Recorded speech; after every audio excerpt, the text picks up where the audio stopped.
I was speaking to Allison over here, and she told me this wonderful story about herself and adversity in her career and coming up and working in Blue Cross Blue Shield. And first I have to tell the little child story about her because it's going to tell you who she is.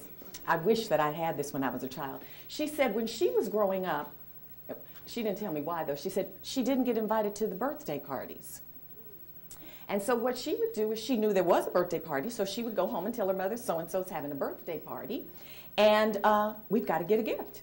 So her mother just assumed that she was invited.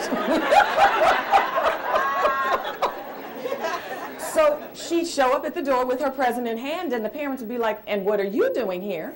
And she was like, I'm here for the birthday party, and I have, the price of admission, a gift. And they would let her into the party. And gosh, it just inspired me so much because she did never see not being invited as a problem at all.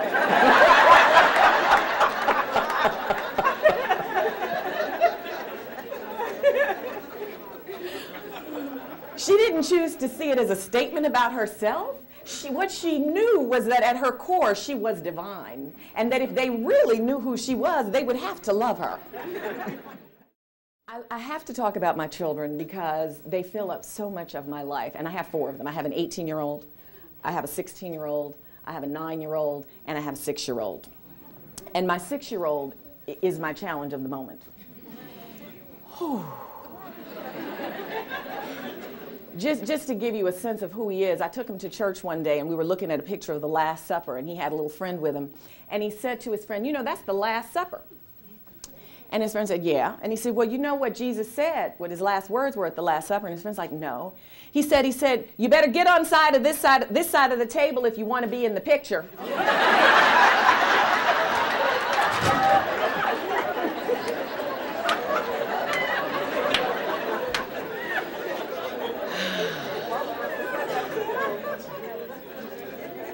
Yeah. I think I'm going to have to homeschool him. How many of you think you are receiving all the blessings that are there for you? Ooh, okay, she says she's getting it all. He's getting it all. Getting it all. Only 3 people, 4 people, 5, 6, 7 people. My goodness. My God is infinite, so I know I'm never getting it all.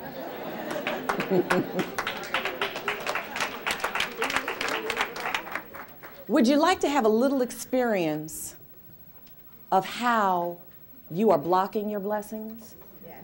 And how you could actually move that inside yourself and open up and be a vessel of more, of receiving more? Do you want to receive more? Yes. Okay, let me just tell you a little bitty story. If we took a kid to the ice cream store and bought him an ice cream cone, and he walked outside and he dropped it, we'd go get him another scoop, yes? Yes, yes, yes? Okay. So he walks back into the store, if we bought him, and he sees the triple scoop. Are we going to get him a triple scoop? Why not? Tell me why we're not going to get him a triple scoop. He dropped the single scoop. He can't handle a triple scoop. He could barely handle a single scoop, right? What I know is that that's the way our universe works. If you can't handle the single scoop, you're not going to get offered the triple scoop.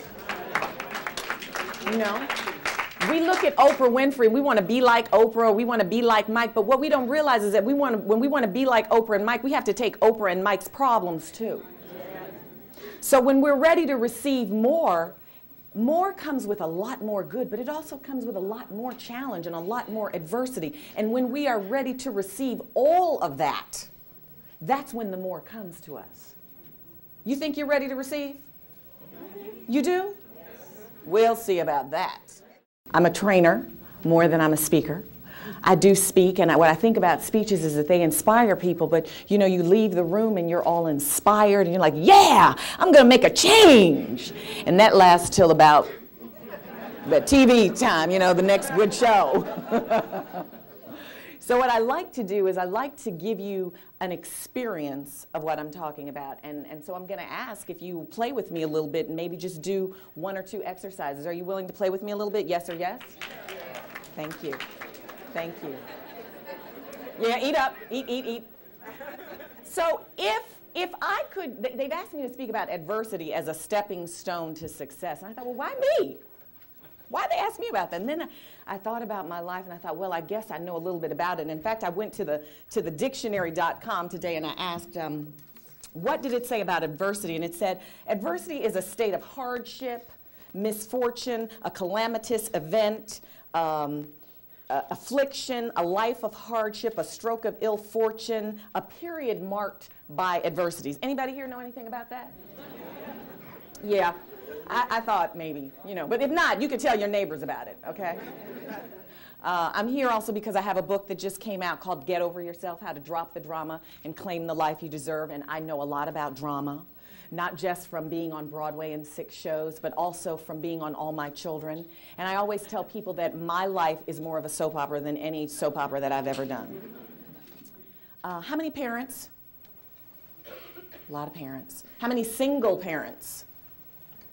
Lots less single parents. How beautiful to see that.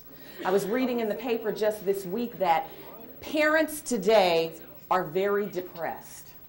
They said that parenthood is a state of depression, and I thought about that, and I thought, yeah. Yeah, I would say if I had to pick my #1 adversity, it's being a parent. And it's because of this. You know, I imagine that when I grew up and I became a parent, that if I could just do it better than my parents had done and give my children things that my parents had not been able to give me or opportunities, that they were going to just be grateful.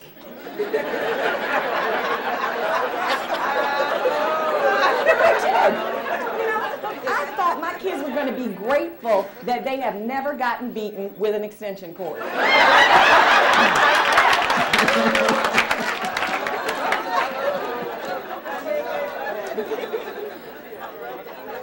And I thought they were going to be grateful that when they were having some trouble, you know, my son got suspended from school yesterday, last Friday, that he was going to be grateful that instead of beating him with the extension cord, I took him to therapy.